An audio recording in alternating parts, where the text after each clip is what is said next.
संपदा तिवारी और आप देख रहे हैं तिलक पत्रिका। अभी हमारे साथ इंटरनेशनल टाइगर बाबा है, तो चलिए इनसे बातचीत करते हैं, जानते हैं इनका नाम इंटरनेशनल टाइगर बाबा क्यों पड़ा। जी, सबसे पहले तो आपका बहुत बहुत शुक्रिया, धन्यवाद हमारे चैनल में। ओम नमो नारायण, जय श्री महाकाल। और हमारा ही बहुत बहुत सारे भक्तों को, सारे देशवासियों को, ये महाकुंभ प्रयागराज के बाद हम काशी आ चुके हैं, इसलिए सबको बहुत बहुत साधुवाद और आशीर्वाद। और सारे न्यूज वालों को भी जो देश विदेश में आप खबर दे रहे हैं, उनके लिए बहुत बहुत आशीर्वाद, बहुत बहुत साधुवाद। जी, आप कहाँ से आए हैं और कौन से अखाड़े से जुड़े हैं? हम श्री पंदस नाम जूना अखाड़े से हैं, बाकी उज्जैन रहते हैं महाकाल। आपका नाम इंटरनेशनल टाइगर बाबा क्यों पड़ा, कैसे पड़ा है? सब भक्तों ने रखा, आप ही लोगों ने रखा। बाकी मेरा नाम गुरुजी ने दिया, महंत गणेशानंद सरस्वती महाराज। बाकी लोग टाइगर बाबा बोलते हैं उज्जैन में। हाँ। आपने जो पोशाक पहना है महाकाल का, उसके बारे में था? देखिए, तो भेष है, जैसा बाप वैसा बेटा। हम महाकाल के बेटे हैं, जैसा बाप रहेगा वैसा बेटे को रहना पड़ेगा। तो वो तो भोलेनाथ की कृपा है।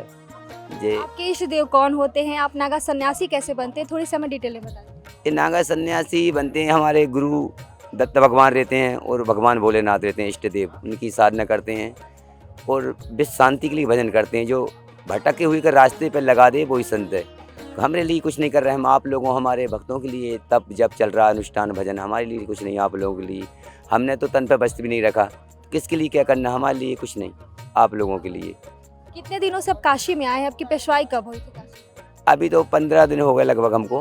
हाँ, प्रयागराज कुंभ स्नान करते ही तीसरा और यहाँ पे आ गए। क्या महत्व है काशी में आने का? प्रयागराज से सीधे आप लोग काशी में आ रहे हैं, इसके पीछे क्या रहस्य है? काशी का बहुत बड़ा महात्मा रहस्य है। होली आ रही, शिवरात्रि भोलेनाथ का, यहाँ सभी साधु आएंगे, स्नान मनाएंगे, बाबा भोलेनाथ के दर्शन करेंगे और अपने जीवन में आनंद लेंगे और आनंद देंगे भक्तों को। गंगा में स्नान का क्या महत्व है? बाबा विश्वनाथ का आपने दर्शन किया? हाँ किया। देखिए, गंगा जिंदा तो जिंदा मुर्दों को तार देती है। आपने सुना है, अस्थि जो हड्डी है, ये इतना पावर है गंगा मैया में, वो हड्डी भी गला देती। इसलिए तो इसे आप जिंदा में स्नान कर रहे हैं, बहुत सौभाग्य की बात है। क्योंकि गंगा मैया दुख पावन तारनी है, वो सबके दुख हर मुर्दे को भी तार देती, इसलिए उसका जल बहुत पावर स्ट्रॉन्ग। उसके मात्र दर्शन से ही स्नान करने से कहा है का गंगा के स्नान और अमना के दर्शन नहीं, अमना के स्पष्ट और नर्मदा के मात्र दर्शन से इतना पुण्य बल मिलता है। तो हम ओमकार नर्मदा निकली हमारे अमरकंटक से, तो हम नर्मदा खंड के हैं। तो नर्मदा मैया की भी ऐसी मात्र नर्मदा से भी भक्तों के कष्टों का उबारण हो जाता है। आप अभी हरिचंद्र घाट पे हैं, बैठे हुए हैं, इसका क्या महत्व है? हरिचंद्र घाट का के बारे में आप थोड़ा सा हमें बताइए। राजा हरिचंद थे, बहुत बड़े राजा थे, तो उसके लिए बेसिकली राजा हरिचंद एक कल्लू डोमघर बिक गए। उन्होंने इतना करा था, अपने लिए कुछ नहीं करा। उनका बेटा था रोहित, उसको भी सेन ने वो चलवा दिया आ रहा। तो राजा हरिचंद जैसा कोई भगत नहीं है, राजा थे वो, सब कुछ दान कर दिए। कुर्बानी सी हमें संत है, हमारे लिए ये भी नहीं बचाएंगे, सब कुर्बान कर देंगे अपने धर्म के प्रति, अपने देश के प्रति और अपने भक्तों के लिए। काशी के बारे में आप क्या जानते हैं, थोड़ा सा हमें डिटेल में बताइए। काशी को काशी क्यों कहा जाता है? काशी को मोक्ष की नगरी ये क्यों? मोक्ष धाम है काशी। बाबा विश्वनाथ ये त्रिशूल पे बसी है, इसका कभी कहीं काल में भी कभी कुछ नहीं होगा। ये काशी भगवान भोलेनाथ की त्रिशूल पे बसी है। ब्रह्मा विष्णु महेश, ये तीन लोग भगवान भोलेनाथ ने काशी बसाई, क्योंकि यहाँ बाबा विश्वनाथ ने समंदर में टाइम विश्व ज्ञान किया है, इसलिए बोलते हैं बाबा विश्वनाथ। हर एक से क्यों नहीं बोलते? कहते हैं जो अमृत पीते हैं उनसे सिर्फ देव कहते हैं, और जो विष को पीते हैं उनसे महादेव कहते हैं। तो विष हर एक नहीं पी सकता, महादेव ही पी सकते हैं। इसलिए बाबा भोलेनाथ है, वो विश्वनाथ है, कुछ भी कर सकते हैं वो। इसलिए रामायण में लिखा है कि भाभई मिट सके त्रिपुरारी, होनी को कोई नहीं टाट सकता। आपने सुनी होनी होकर रहती है, लेकिन भगवान महाकाल हमारे ऐसे हैं, उसको भी परे हैं। वो कहा भाभई मिट सके त्रिपुरारी, क्योंकि वो काल के भी काल महाकाल है।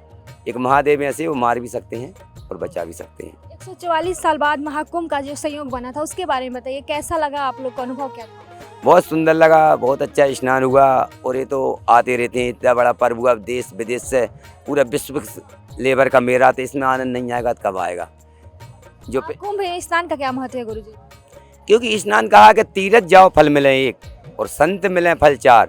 संत अगर गुरु बने तो अनेक फल, क्योंकि सुर बिन मिले ना सरस्वती, बिना सुर के कभी सरस्वती नहीं मिलती, बिना गुरु के ज्ञान नहीं मिलता, और बिना परब के स्नान नहीं मिलता। ये परब सौभाग्य की बात है। अमृत महोत्सव में जो स्नान करेगा उसका मोक्ष होना है, ये अमृत है।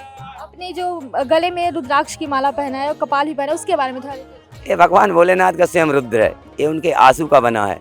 धरती ये स्वयं रुद्रास है, भगवान भोलेनाथ इसमें मानते हैं हम, स्वयं उनका आकार है रुद्रास है। कितने सालों से आप हैं नागा? हम तो देखिए आज के तो हो नहीं सकते, पूर्व जन्मों के हते। एक करोड़ों लोग हैं, करोड़ों में से एक आधी लाख नागा बाबा बनता है। तो मैं तो उस जन्म के भी संत थे जब ही संत बने हैं, एक जन्म में कोई संत नहीं बनता। और रही बात, तो मैं 10 साल की उम्र से घर छोड़ दिया। और हाँ, आपको अपनी फैमिली की याद नहीं आती है? आई डोंट नो, जो जिसको छोड़ दिया उसको क्या देखने, ये सब फैमिली है, नो फैमिली। आपने 10 साल की उम्र में क्यों सोचा कि आप इतनी कम उम्र में कैसे बन गए? नहीं, मैं घर से बाहर गया, कहीं अध्ययन किया, कोई गुरुजी की सेवा करी, फिर मुझे लगा एक संत बनने से उस गांव का 7 नहीं 14 पीढ़ी का अगर उद्धार कर दे आप जैसे शिष्यों का, वही सतगुरु है। तो ना प्रकार के हम भी कुछ कर सकते, लेकिन हमने एक ही मार्ग चुना, भजन, सत्यम सुम सुंदरम।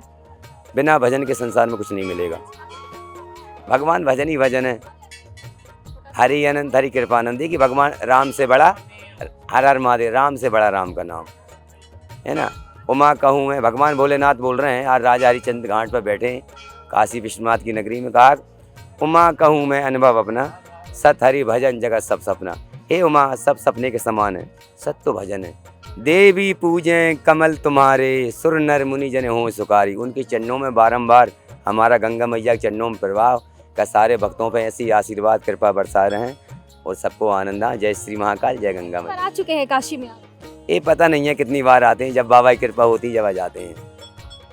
तो अभी आपने सुना हमारे साथ थे इंटरनेशनल टाइगर बाबा। उन्होंने हमारे साथ अपने अनुभव साझा किया। 144 साल बाद जो संयोग बना था महाकुंभ में, वो हम भी गए थे और उन्हें यहाँ पे स्नान भी किया, अमृत स्नान। इसके बाद सीधे काशी चले आए। कहा जाता है काशी जो है मोक्ष की नगरी है, भगवान शंकर के त्रिशूल पर बसी हुई नगरी है, इसीलिए इस नगरी का विशेष महत्व बताया गया। और नागा सन्यासी भारी संख्या में काशी में आ रहे हैं और होली तक यहीं पे निवास करेंगे। कैमरा पर्सन दीपक गुप्ता के साथ मैं प्रियंवदा तिवारी, देखते रहिए।